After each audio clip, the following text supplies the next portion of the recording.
Bmax generated from iPSC provide new experimental models for studying blood-brain barrier function and dysfunction. We have used this protocol to examine whether Bmax retain their barrier properties after expansion and cryopreservation.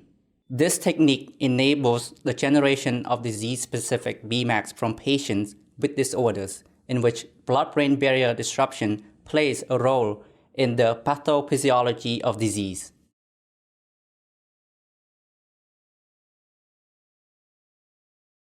To induce BMEC differentiation from human iPSCs, wash the confluent iPSC culture with DPBS one time, before incubating the cells with the appropriate volume of enzymatic EDTA for approximately 5 minutes at 37 degrees Celsius.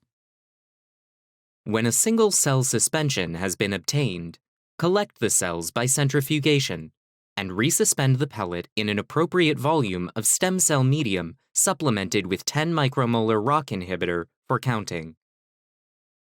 Dilute the cells to a 1.56 times 10 to the 4th cells per cubic centimeter concentration, and seed 2 milliliters of cells into individual wells of a 6-well flat bottom. After 24 hours in the cell culture incubator, replace the supernatant in each well with E6 medium, and return the plate to the incubator for 4 more days.